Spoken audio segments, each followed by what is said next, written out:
What's going on, everyone? My name is Triforce Addiction. Welcome back to another COD mode video. So today we are going to be talking about a newly released legendary skin, which is kind of like, I guess, a pre-release for a weapon that has yet to come out to the public, which is the Makarov Lights Echo. So I say it's a pre-release because the regular Makarov itself has not been released in terms of seasonal challenges. So there's no real way to unlock the Makarov as of right now unless you buy the legendary draw. So of course in this video I did get it, well obviously I've been using it throughout the entire diamond grind, almost done by the way, but today we are not going to be talking about the Makarov itself, rather we are going to be talking about just the blueprint. So this blueprint actually came with the legendary manta ray draw. Of course I didn't buy manta ray, I only went for the legendary gun. Unfortunately it was like the second to last, so yeah, unfortunately I had to pay quite a bit just to actually get this pistol skin, but of course it's worth it since it's a brand new pistol and you actually do get early access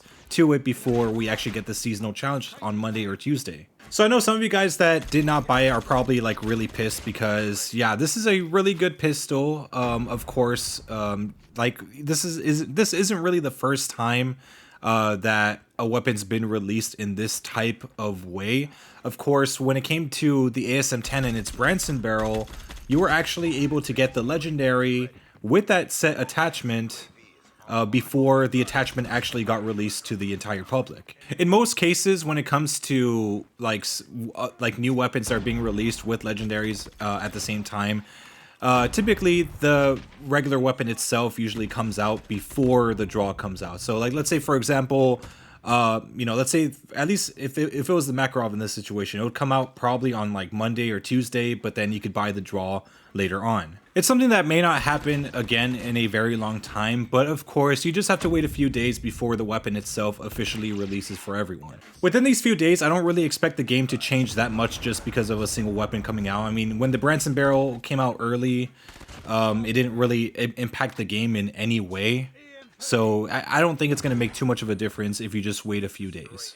So now discussing the blueprint itself, it is quite a thing. It's not really anything too crazy or too special. It's not like near mythic level or anything like that. Of course, every pistol that's been released so far, with the exception of maybe just the MW11, has received a legendary already. So, I mean, if you guys ever want me to do a comparison video between all those, I mean, I would be more than happy to.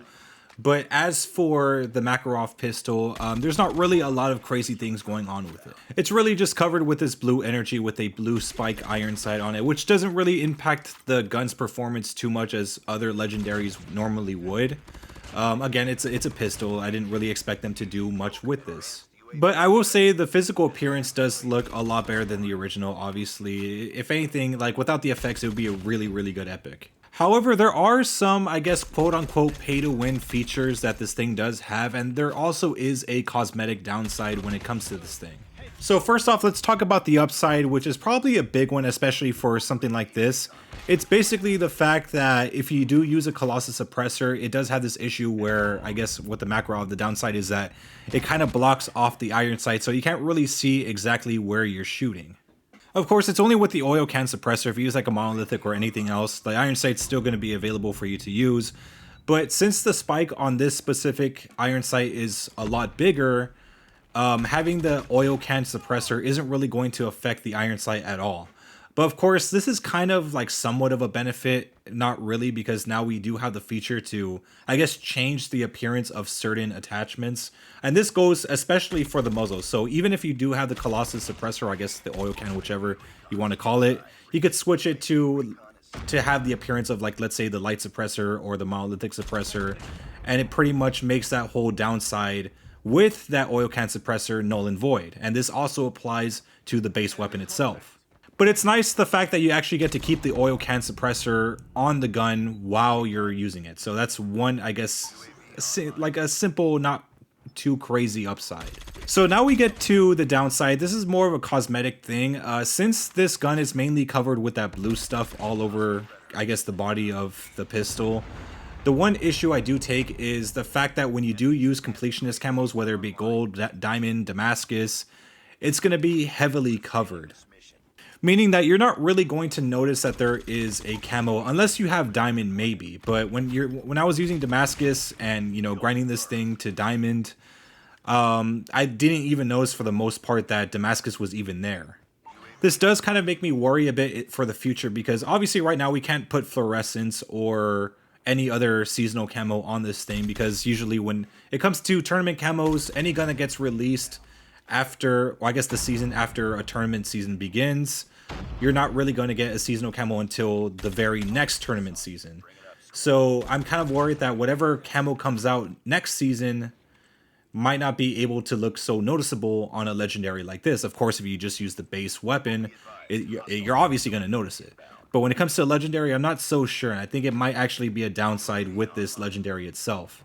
I guess another issue I do take with this legendary is the fact that the death effect itself looks way too similar to the QQ9. It feels almost like night and day. The only difference is that you don't see the silhouette of someone just like, I guess, circling around that little circle thing that comes out. But yeah, I feel like I think it took too much inspiration from the QQ9 mythic weapon. But anyways, overall, I mean, this is a very good legendary skin. Will I say it's the best? I'm not really that sure. I mean, I don't have all of the pistol. I just realized this. I don't have all of the pistol legendary skins. I forgot about the Elcar. But yeah, like overall, based on what I have, I mean, it's a pretty solid skin. But I wouldn't say it's like the absolute best. Maybe I would say that it competes pretty well with the J358 as well as the Deagle. But of course, that's an opinion for like another video. But anyways, hope you guys enjoyed. Make sure you leave a like. Make sure to subscribe for some more COD mode content. I'll see you guys next time.